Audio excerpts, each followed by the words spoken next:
Ansel Parikh, welcome to the Deep End.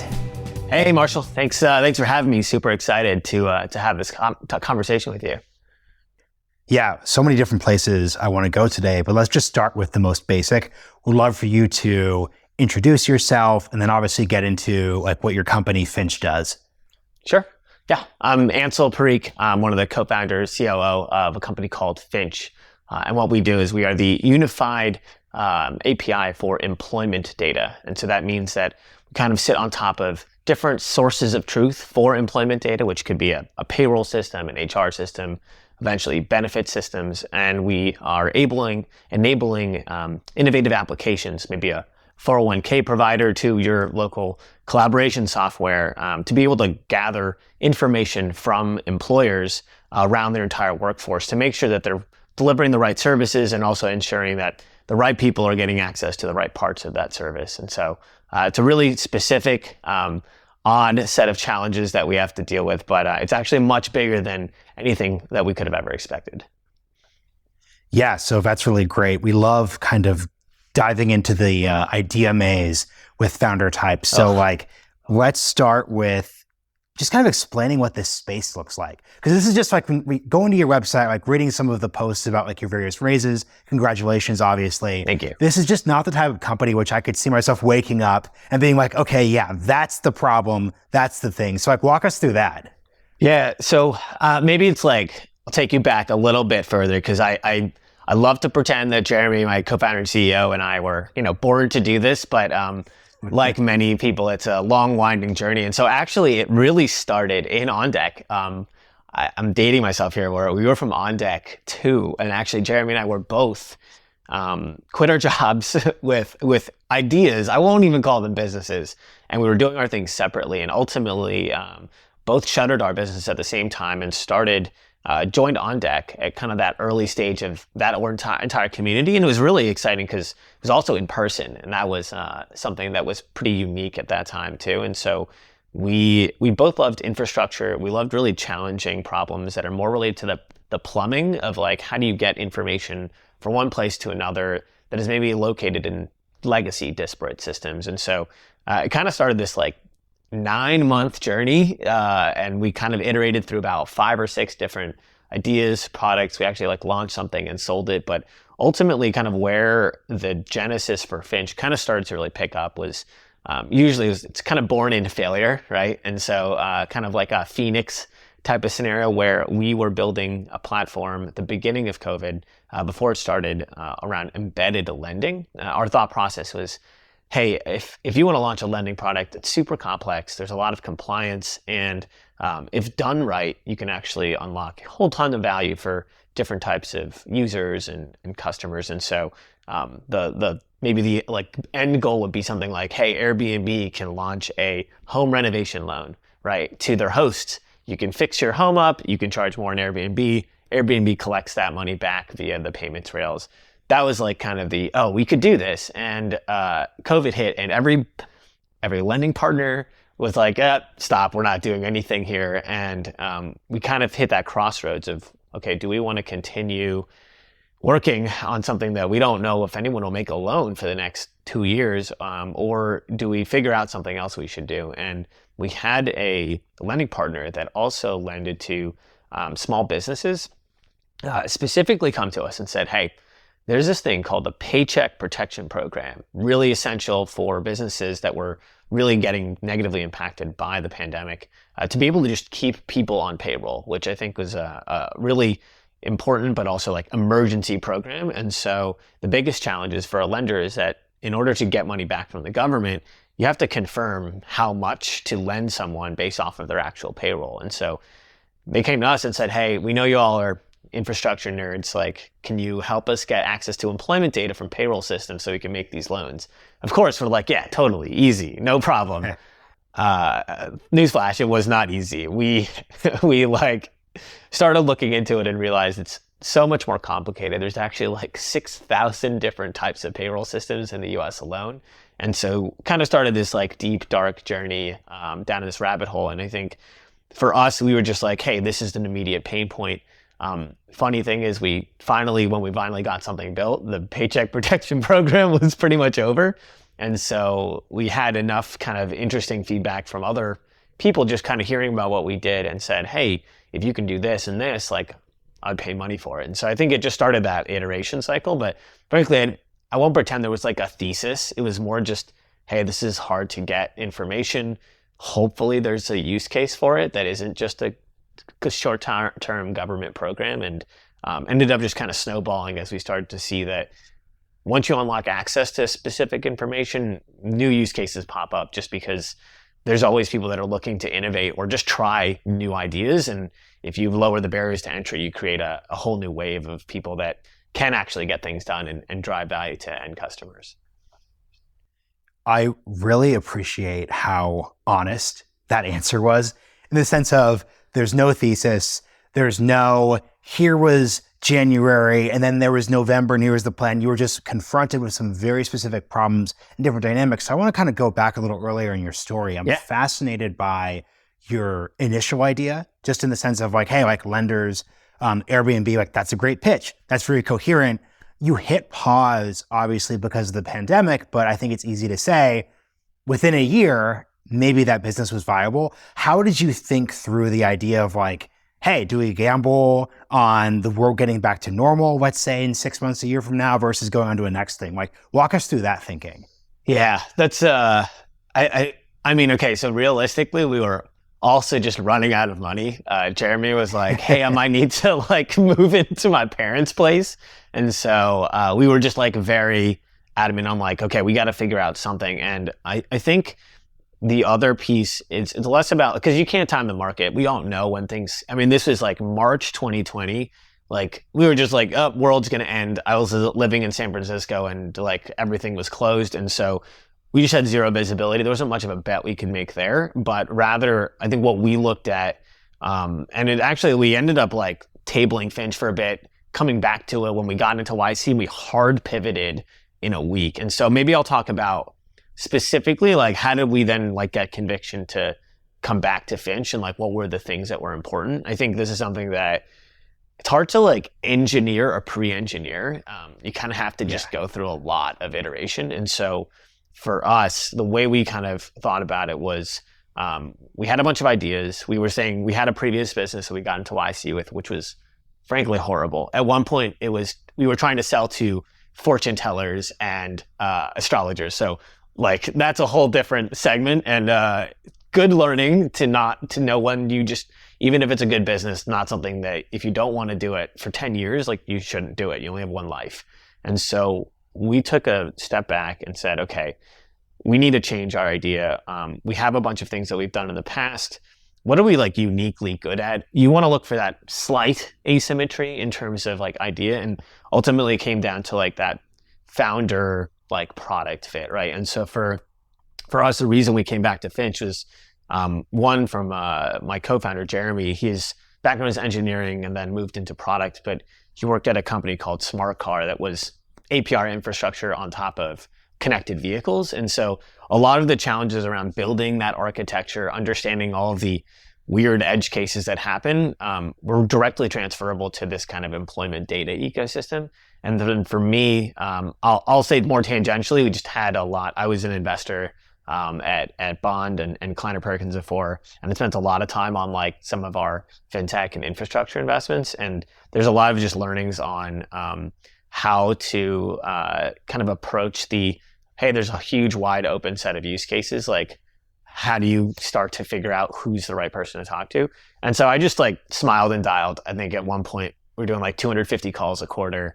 And he was just like, I can stand this up in like a week, like just give me some time. And so that's kind of how we kind of iterated and said, okay, at the end of the week, we're like, well, this is the thing that probably makes the most sense for us to just have some ability to get from 0 to 0.1.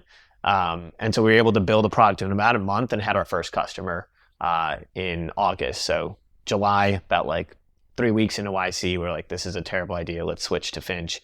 And then ship some code, put out a couple integrations, and had a few customers before the end of YC, which I think for us just gave us enough momentum to go, there's something here, let's keep working on it. But yeah, there isn't like a perfect, I wish like that formula could be applied to other people's challenges, but it was a bit of a forcing function and just like feeling we need to make a decision here. We can't over optimize. Is there a significance to the name Finch? Oh man. Okay. I'll tell you the story that the retroactive story, and then I'll tell you the one that we actually tell our team and they're like, wow, really? So like the retroactive story is like that finches are one of the most adaptable birds on the planet. Darwin's finches, they're actually on like every single continent in the world. And it's just kind of shows the adaptability of our team. Also, I think when I was texting Jeremy one time, we typed in fintech into like iMessage and it auto-corrected to Finch. And so we're like, oh, that's funny. And so that's what we tell people externally, like that's what we did. But realistically, actually, what actually happened was we were in that process of just like, hey, build a website, start selling before you have anything. And so Jeremy like built a quick website and he's like, hey, what should we name this thing? And I was like, I don't know, think of a bird name or something. And he's like, how about Finch? And I was like, okay. And that was it. So it's sometimes, I know that I'm now just outing our process here, but it kind of just stuck and people liked that it was a little bit amorphous, and that allows for you just to kind of say, hey, I'm building a bunch of things, and it doesn't necessarily have to like align with a really literal definition. But honestly, it was just, we made the decision about like 20 seconds and then just never really changed it. I'm smiling because at the start of the interview, you made reference to dating yourself with ODF2. And I think you're also dating both me and you in the sense that it feels very 2010s. Just be like, okay, bird thing. Just like put a bird on it, reference some type of bird.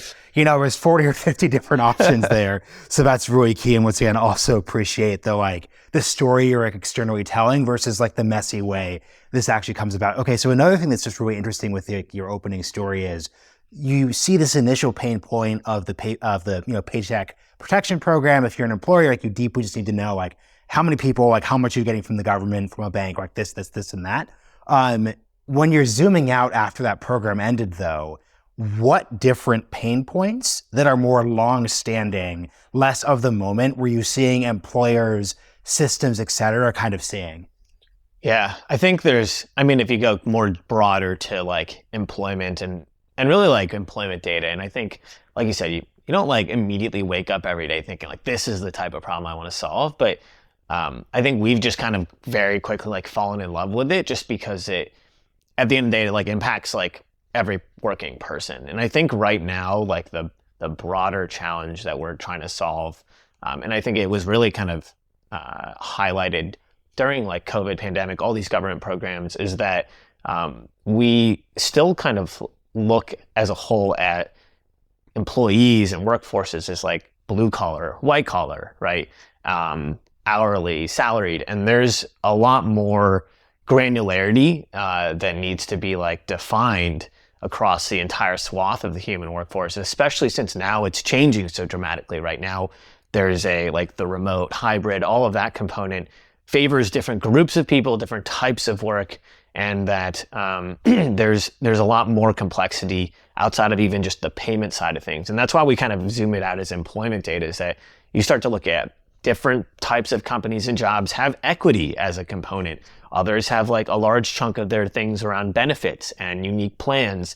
And so like all of this like compensation, like there isn't really like clarity into, well, what is actually the right mix of those things for any given worker, depending on their lifestyle, the things that they're solving for, and like where they live, right? Because you go to a manufacturing facility, like they don't care about equity. They're like, I can't eat equity. Like I need a paycheck and I need to make sure that I can do overtime. And like, I want to make sure that I can build like, and have like proper benefits and like workers' compensation and things like that. And so I think the broader like challenge we're trying to solve is the fact that like, even just fully understanding like the entire exact employee-employer relationship between individuals and their company is like pretty obscured. It's hidden in like a bunch of different systems. And if you're an innovator trying to go, I want to build something for this group of companies that have unique characteristics about their workforce, there isn't an easy way to really define or really understand like, okay, if you're an agricultural worker, I can tell you it's a completely different set of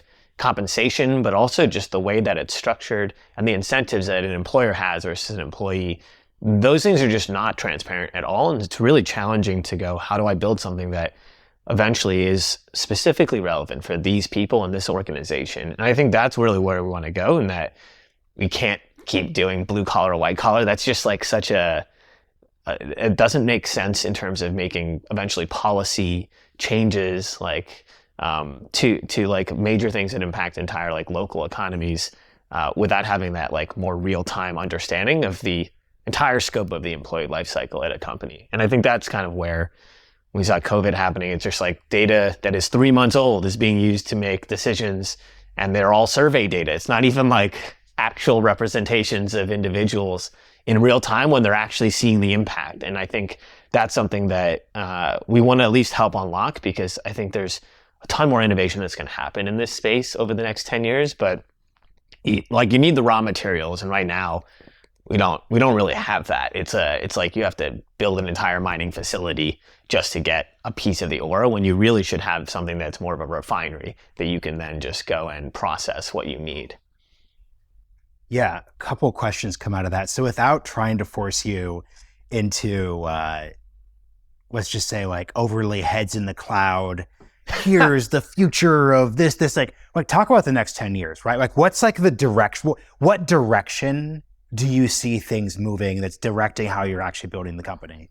Yeah, I think it's a good question. I mean, there's a lot of variables in like even just like say the US workforce, right? I think so maybe there's a couple of like trends that I think is, I won't say if it's good or bad. I just more like these are what is happening, and it's something that just like I think requires us to leverage this information a lot more effectively and more compliantly, frankly. And so I think the first is that like you're starting to see, and it comes in waves, like employers being more responsible for like the well-being of their employees, right? Like before, like mental health benefits wasn't even a thing, right?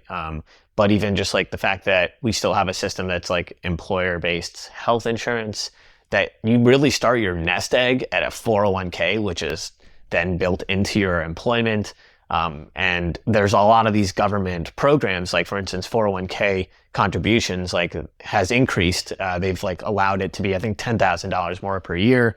And in California now, every employer that has at least one employee has to have a retirement like benefits plan. And so there's just this like broader change of like, and I don't know if it's like the government pushing things off or just really that like the onus is more on the employer to align with the needs of their employees. And I think generally that's a good thing, but also creates a stratification, because then your livelihood and well-being is associated with like your employer.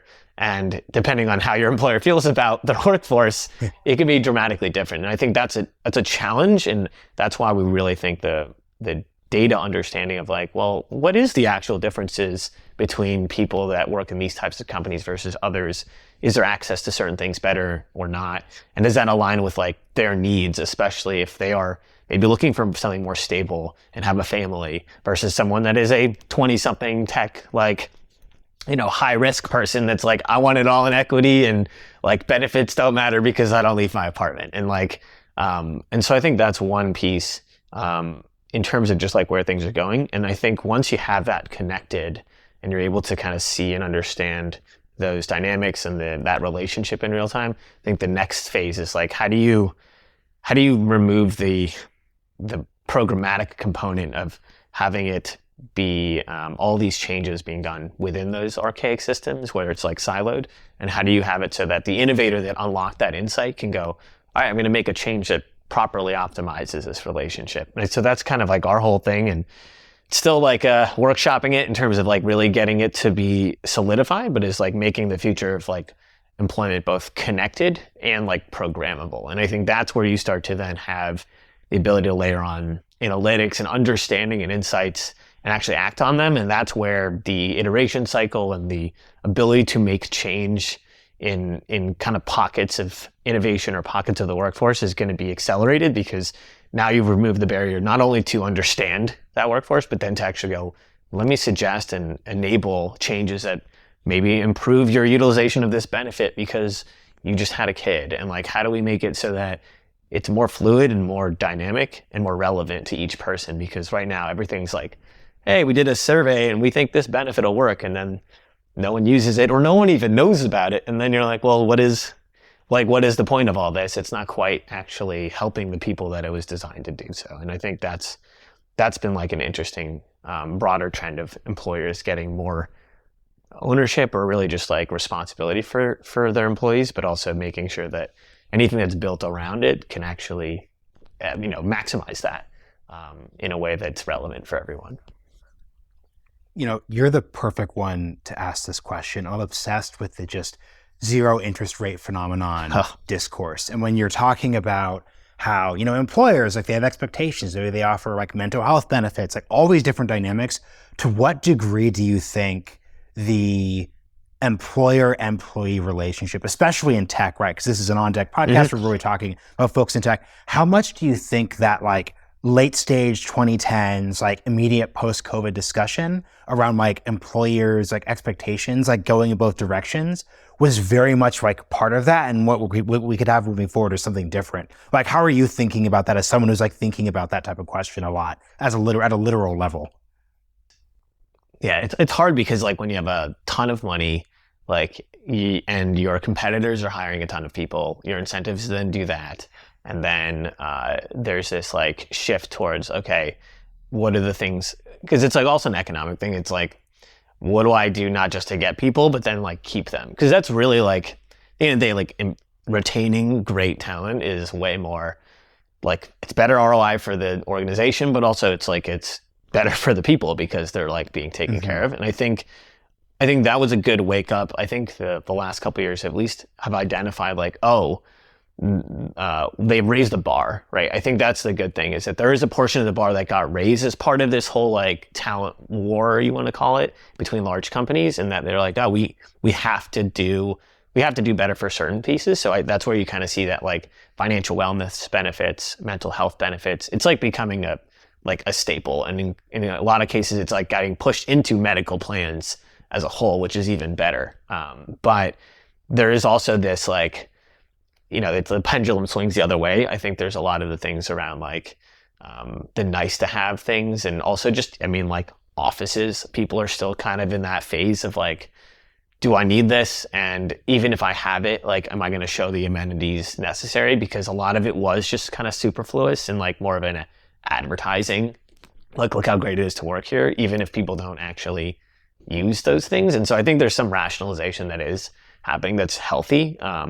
That said, like, I hope it doesn't swing too far the other way, and then it becomes like, your cubicle, everyone's sitting back in a cubicle and there's like no windows and things like that. And so I think it shifts kind of back and forth, but I'm hoping that, again, as you get more insight or information on like what is being used, what is like relevant, what actually impacts like productivity, but also just like well-being, that actually like moves the needle, I think that's where the next kind of phase is going to go, is like, well, now that we've spent all these money on these different things, there's a few things that really do work. Let's figure out why they work and see if there's other things we can do that have similar impact. And I think that's where like these budgets shouldn't like disappear, but I think they're going to like rationalize and go, okay, let's take money out of like a workforce collaboration software that is now included in maybe Microsoft Teams, and let's spend that on something that drives like more empathetic communication, right? And there's some opportunities there. I think it's still early to know like what works and what doesn't and how you measure productivity. I think there's always some like very fine line of how you measure that and where you start to kind of go over the line and collect data that you really shouldn't. And I think that's something that people are going to need to really pay attention to when making the evaluation of like, is this moving the needle? It's like, wow, there's certain information you're just not going to be able to gather, and you should be okay with that, frankly, because people have a right to privacy and working in a environment that they don't feel like oppressed. Yeah, and the broad topic of this episode and the series are these problems that we see as we're solving. Obviously, you could look at through the lens of like tech and startups, and like the broad topic here is employment, unemployment. Towards the start of the episode, you were just describing like these 6,000 different avenues. Like it's all like a big black box. I would love to ask like two questions about that. So one, because they're tied together. So just one, why is the system just so complicated?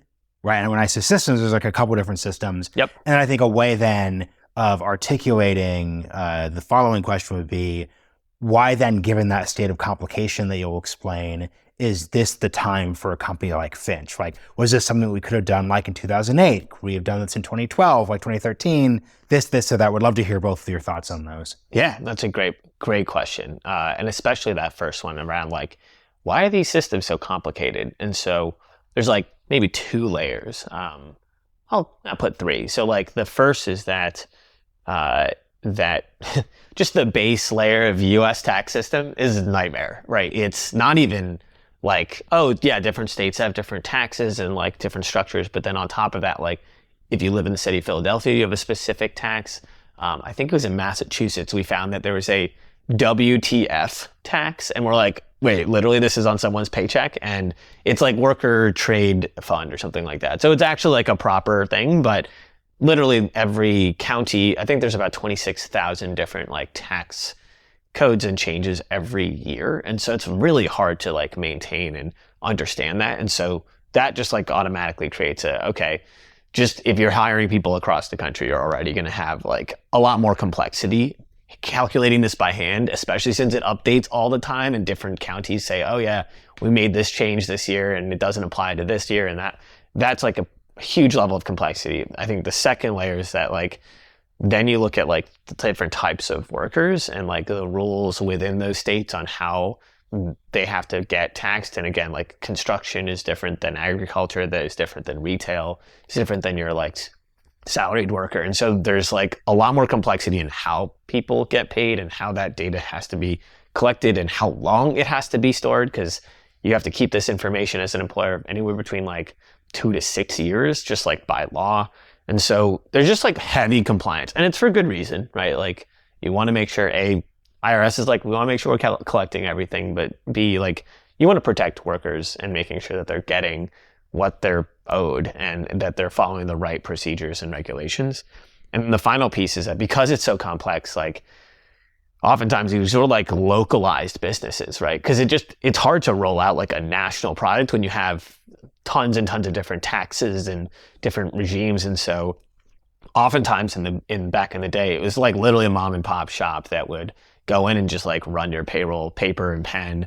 And it was just based off of the local businesses and local taxes. And I think once you started getting larger nationalized businesses, you started to see the emergence of like more automated systems. So that's like ADP, automated data processing, effectively created hey, let's roll up all these different things into one system. And you started to see that proliferate, but it's still like highly fragmented. And so the challenge, or like why I think right now is the time for Finch versus say 10, 15 years ago, is that and it's been surprising, frankly, is that the underlying companies, the systems, the ADPs, the Paychecks, Gustos, they actually like understand like the need to have more of an open data ecosystem, because their clients are increasingly expecting, hey, this stuff should talk to the systems that I use. Otherwise, like, I'm not going to buy this system. And so oftentimes, especially on the operations side, like you're expecting your accounting system to talk to your payroll system, to talk to your 401k. And if that's not the case, like it actually creates a whole lot of just like paperwork and manual data entry. And so what's exciting is that I think in the last, call it 5 years, these systems have really understood like, oh, employer choice is like kind of a necessity. Like I need to enable employers to make the choices to buy and build different products that help their entire operational stack like function. And I need to be a key driver of that stuff working together. And so I think that's something that's been like particularly positive. We didn't really expect that, since we kind of thought it might be like banks back in the day with Plaid, where they're like, I don't know how to spell API. And that's like, hey, there's different ranges of sophistication, but I think by and large we've been pleasantly surprised in their like willingness to go, yeah, we know that this is where the world is going. We need to have this data be open, because it's not just owned by a payroll system. It's actually owned by the employer, right? It is their data. And so they should have the ability to share it, but it needs to be done securely and compliantly. And I think for us, like it kind of hit that point where we were seeing people like emailing social security numbers to like different providers, just like no encryption, nothing like that. And we're like, okay, this can't happen anymore. And so there's like this transition of behavior of going, yeah, I don't want to email that stuff. But then also on the provider side going, yeah, we don't want that type of security issue either. Let's create a path where this is more seamless, but also, again, easier to audit and track so that information isn't getting into the wrong hands. Because it's frankly very dangerous, some of the stuff that could be accessed from these systems. I'm kind of curious, like as you're describing all of this, are the primary maybe like customers or people who are experiencing the bottlenecks, are they like big companies or are these startups, right? So if we're going back to the beginning of the episode in the startup journey, when you two are pivoting mid YC and pulling this company back and doing this pivot, that thing, I don't think you were thinking about your 401k plans and the fact that the government process worked there. So where does startup creation and the bottlenecks that you can encounter there fit into the broad story you're telling about these APIs? Yeah. So I think, and we do have like large companies using us. And again, maybe to remind you, it's a B to B to B model, right? So we sell to third-party applications who then sell to businesses to be able to access key and pieces of information. And so I think for the startups ecosystem, like their biggest thing that we're solving for them, and this is kind of, you're seeing this across a bunch of other, frankly, like verticals, is this like unified API concept. It's actually pretty awesome to see. And we know like pretty much everyone in the ecosystem, whether it's construction software to like accounting systems, there's actually this like proliferation of aggregators on top of key data silos that are pretty complex to build integrations into. And so for really the same value proposition for many of these companies is like, as a startup, you're like, well, I want to get to market quick. And if you're telling me I have to build 10 integrations and in our ecosystem, like these aren't open APIs really. So you have to like spin up a BD team, go talk to them. Like some of these conversations and partnerships we've had have taken years to get like locked in. And so if you're telling a startup like, hey, you can't get to market for another 2 years because you have to go through, I don't know, ADP's entire like partnership flow and convince them that you're worth like integrating with and surfacing in their marketplace, like you're going to have a very like slow like creep to the actual like getting that customer feedback. And so they'll either resort to just, hey, manually enter the data or send us an Excel file every week. Or they'll maybe try and build 1 or 2 integrations in-house and see if that can get some traction. And if you can just say, hey, you build once to us and you're compatible with like 200 systems, like right off the bat, pretty much then they can go to any customer that's using any system and say, hey, don't worry, I'm compatible with you. Let's skip that part of the conversation and let's get to the part where you're using my product to better understand compensation at your company or to enroll people into specific compliance programs. And so I think that's really been the main focus and why it's exciting to work on like infrastructures that you're enabling people to get to market and do things and get that feedback. And we've had a lot of companies that are just like, hey, I have nothing really built, or I have built some stuff, but like the first thing I need is this integration. Can you help me out? And we're like, yes, absolutely. Let's see what you can learn from that and being able to just start to get the information that gets that flywheel going. Yeah. So for this last section, I just want to ask you some big picture questions. Like we've obviously, had the, acronym like APIs thrown out a bunch. You referred to yourself as the infrastructure guy.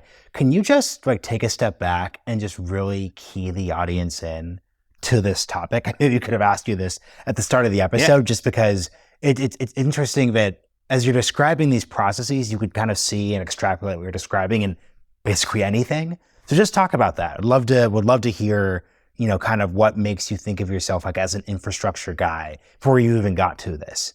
Yeah. Maybe it's more of like a personality thing too. Like I think I like getting more into the like nitty gritty, just like, hey, this is a weird process. Like we have to like figure out how to solve it.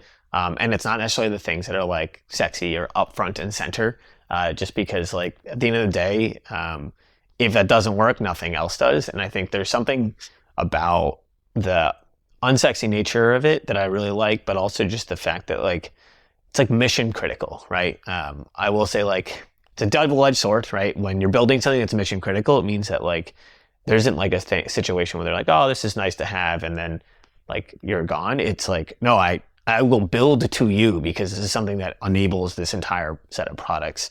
And that's exciting, but also it means that on the flip side, like when things don't work, you get some unhappy people. And I think that's if you think about like in startups, like that's a good problem to have. As much as it sucks and that you have to really swallow your pride and go like, I want to learn from this. I don't take it personally.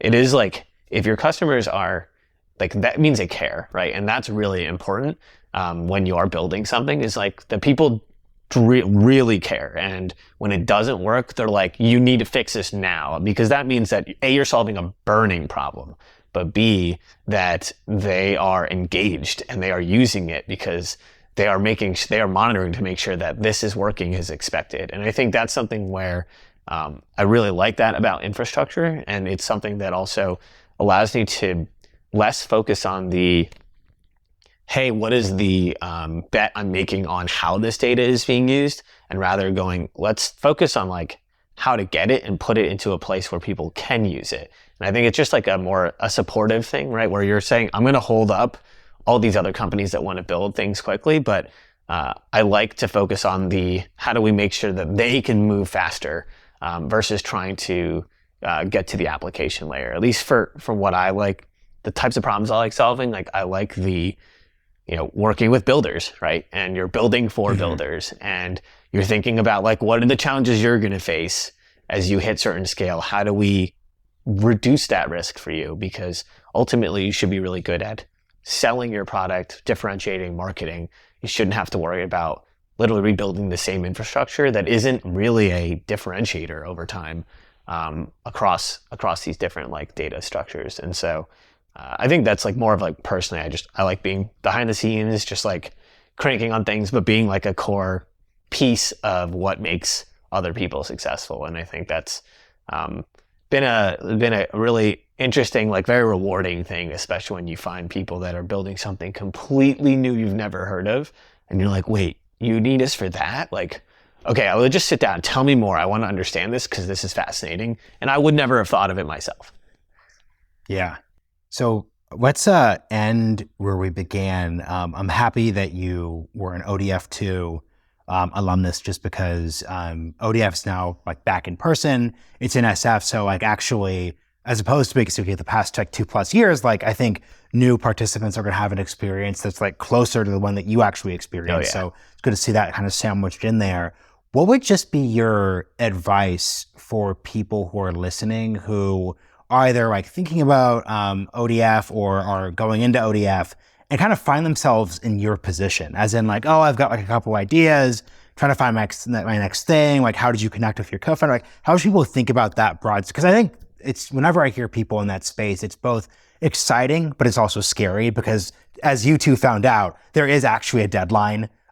It's cool to be there at month 1, but month 8, you're questioning where you're living in your parents' basement. So yes. Talk about that part and we'll close there. Yeah, no, that's a good point. So maybe I'll break it into 2 pieces. One is like the inner game of like, how do you approach this? And also just like maintain that like mental clarity, because it is like, it gets foggy pretty quickly when you just keep really running through ideas.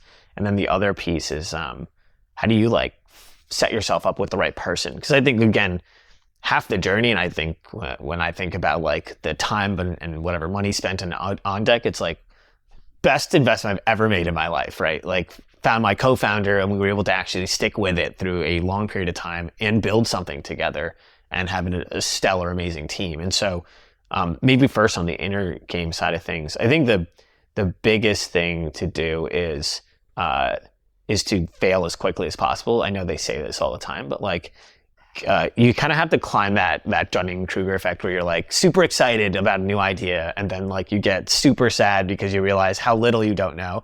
Like get through that whole process as fast as possible and then set some sort of goal of like, I need to get this level of validation, whether it's 3 customers willing to like just even sign up to spend an hour to talk to me about their problem, and like set really small goals. And if you don't hit them, you go like, if it's well within your control, then you go, you know what, like this isn't working, like table it and move on to the next thing. I think the challenge is like you get like start to fall in love with like a solution, and really like you need to focus on the problem. Otherwise you start to have this thing where you're kind of like channeling conversations and feedback into a little box that you've created that's like, no, like tear that apart. And so I think a lot of it is just like, don't be emotionally attached to ideas and just seeing like, this isn't going to work. I maybe spent 2 months on it, but if it's not going to work, it's not going to work, or I'm not the right person, table it. So that's the first thing. And that's hard to do. It just takes practice. The second, around like finding a co-founder, and I think this is something that we did and it worked out really well, but it took some time and iteration, is they call it co-founder dating. I always find that funny because sometimes both our partners are like, you talk to each other more than you talk to us. And I'm like, so it really is kind of feels like a marriage. But the main thing to do, at least what we did, that I think really helped, was if you do find someone you maybe gel with, is set a 3-week sprint. Be like, hey, okay, we have an idea, or we're going to work on this little thing. Here's our end goal. We want to hit this goal, and let's every single day talk to each other and talk about like, what are we doing?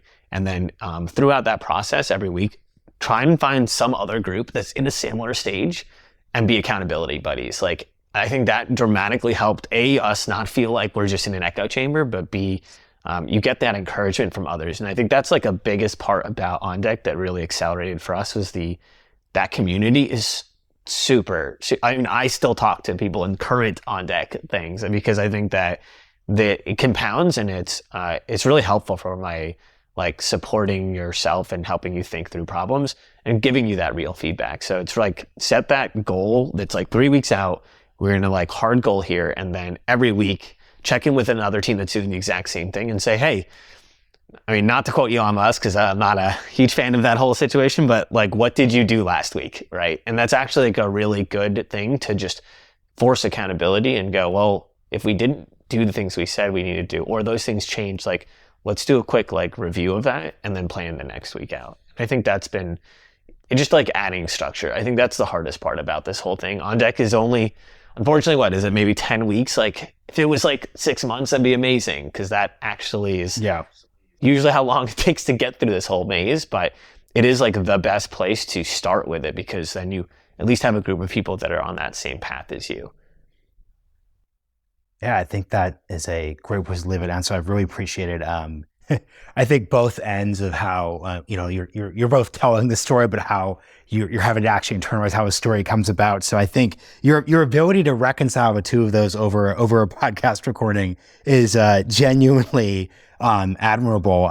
Is there anywhere you'd like to shout out folks to like go if they want to learn more, like relevant articles, like blog posts, like your actual company website, et cetera, et cetera, et cetera? Yeah. I mean, I guess if you're building anything for the future of work, or really just want to understand what employment data is, like, I'm definitely happy to jump on a call. If you shoot an email to Ansel, Ansel, at tryfinch.com. I try to answer them all the time, but I love jumping on calls and really just understanding and brainstorming with people as well.